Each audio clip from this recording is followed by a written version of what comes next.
नमस्कार भक्तों, आप सभी का हमारे चैनल अनोखे भक्त की कहानी में स्वागत है। भक्तों, आज की यह कहानी माँ संतोषी के एक ऐसे अनोखे भक्त की है जिसने अपनी विपरीत परिस्थिति में भी माँ संतोषी को नहीं भूला, उनका स्मरण हर समय करते रहा। इस भक्त की इतनी भक्ति के कारण माँ संतोषी को भी उस भक्त के मन की सभी इच्छा को पूरा करना ही पड़ा। आज हम जानेंगे कि कैसे एक भक्त ने माँ संतोषी के श्रद्धा भाव से दर्शन कर अपने जीवन के अंधकार को दूर कर प्रकाश को भर लिया। आज की यह कहानी एक ऐसे मध्यम परिवार की है जो अत्यंत ही कठिनाई का सामना कर जीवन यापन कर रहा था। यह कहानी है भक्त गोपाल चरण की। उसके परिवार में माता पिता और 3 छोटी बहनें थी। उसके परिवार की आर्थिक स्थिति सही नहीं थी।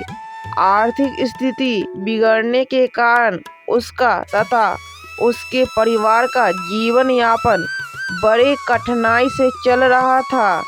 उसके पिता भी कोई कार्य नहीं करते थे, केवल घर पर ही बैठे रहते थे। गोपाल चरण की माँ ने उसके पिता से कितनी बार कहा था कि जाइए, जाकर कुछ धन कमा कर लाइए, लेकिन गोपाल चरण के पिता पर किसी प्रकार का कोई प्रभाव नहीं पड़ता था। कितनी बार गोपाल चरण ने भी अपने पिता से कहा कि कुछ तो धन कमा कर लाइए तो कुछ घर का खर्च अच्छे से चले, लेकिन फिर भी उसके पिता पर किसी की बातों का कोई प्रभाव नहीं होता था। बस दिन भर घर पर ही पड़े रहते थे। इसी कारण उसके परिवार की आर्थिक स्थिति और भी खराब हो गई। अब गोपाल चरण के सिर पर घर चलाने की पूरी जिम्मेदारी आ गई। गोपाल चरण काफ़ी पढ़ा लिखा था, लेकिन फिर भी उसकी अच्छी नौकरी कहीं नहीं लगी। उसने घर के खर्च चलाने के लिए उसने किसी दुकान में काम करने लगा। गोपाल चरण को वेतन कम मिलने के कारण उसके घर का खर्च सही से नहीं चल पा रहा था, लेकिन वह फिर भी अनेकों अच्छी कंपनियों में नौकरी का फॉर्म भरता रहा, लेकिन उसे कहीं भी अच्छी नौकरी नहीं लगी। यह सब देखकर गोपाल चरण बहुत उदास हो गया, लेकिन गोपाल चरण के मन में माँ संतोषी के प्रति भक्ति कम नहीं हुई। वह प्रतिदिन माँ संतोषी के मंदिर जाया करता था। श्रद्धा भाव से माँ संतोषी के दर्शन कर तब वह कार्य करने के लिए जाया करता था। उसके पास ज़्यादा समय न होने के कारण वह पूजा आदि नहीं कर पा रहा था, इसीलिए केवल वह माँ संतोषी के दर्शन बड़े श्रद्धा भाव से करता था। लेकिन उसने कभी भी माँ संतोषी पर से विश्वास नहीं डगमगाया। उसका विश्वास और भी गहरा होता चला गया। उसे विश्वास था कि एक दिन माँ संतोषी उसका सब कुछ ठीक कर देंगी। वह प्रतिदिन माँ संतोषी के मंदिर में माँ संतोषी के दर्शन कर उनके सामने बैठकर केवल यही प्रार्थना करता था कि हे माँ, मैं तो आपकी शरण में हूँ, अब तो मुझ पर कृपा कीजिए। आप तो मेरी मन की हर बात जानती हो। आपको तो मेरे घर की स्थिति के बारे में सब कुछ पता है। आपसे कुछ भी नहीं छुपा। दया करो मुझ पर माँ संतोषी। अब तक तो आपने ही मेरे घर को चलाया है, आगे भी आप ही चलाओ माँ, कृपा कीजिए माँ संतोषी, कृपा कीजिए। ऐसा कहकर भक्त गोपाल चंद माँ संतोषी के चरणों के दर्शन करने लगता। भक्तों, ममतामयी माँ संतोषी तो हर पल अपने सच्चे भक्तों के साथ रहती हैं। भला वो कैसे अपने भक्त के कष्टों को दूर नहीं करती। उन्हें तो भक्त गोपाल चंद के सभी कष्टों को तो दूर करना ही था। इसी समय गोपाल चंद के मन में यह विचार आ रहा था कि कहीं माँ संतोषी प्रतिदिन केवल दर्शन करने से शायद प्रसन्न नहीं हो रही है। यही कारण है कि माँ संतोषी की कृपा मुझ पर नहीं हो रही है। साथ ही यह भी सोचने लगा कि मेरे पास तो इतना धन भी नहीं है कि मैं माँ संतोषी के लिए भव्य तरीके से 16 शुक्रवार का व्रत करूं, जिससे माँ संतोषी की कृपा मुझे प्राप्त हो।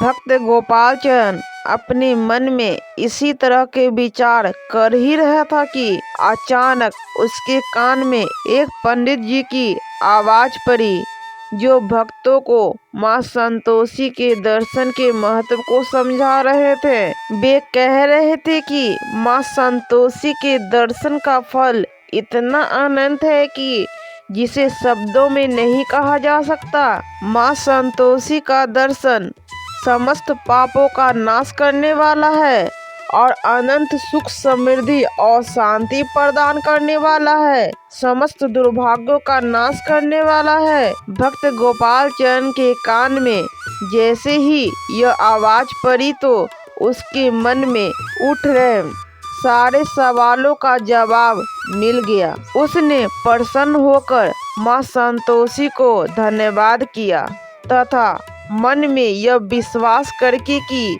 एक न एक दिन माँ संतोषी अवश्य उस पर कृपा बरसाएंगी, उसका दिन भी एक न एक दिन माँ संतोषी की कृपा से जरूर पलटेगा। जब वह ऐसा मन ही मन कहकर घर लौटा तो उसे अपने अंदर सकारात्मकता का अनुभव होने लगा।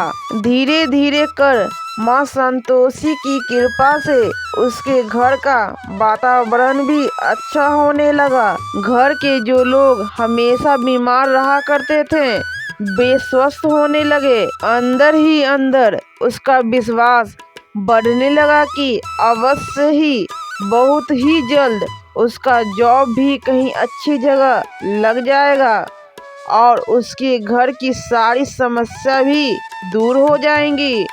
भक्तों, माँ संतोषी की कृपा से हुआ भी ऐसा ही। बहुत ही अच्छी कंपनी से उसे जॉब का ऑफर आया, जहां उसे बहुत अच्छा वेतन दिया जा रहा था। अब तो उसके घर की सारी समस्या भी माँ संतोषी की कृपा से दूर हो गई और अब उसका पूरा परिवार बहुत ही श्रद्धा विश्वास से माँ संतोषी की पूजा करने लगा।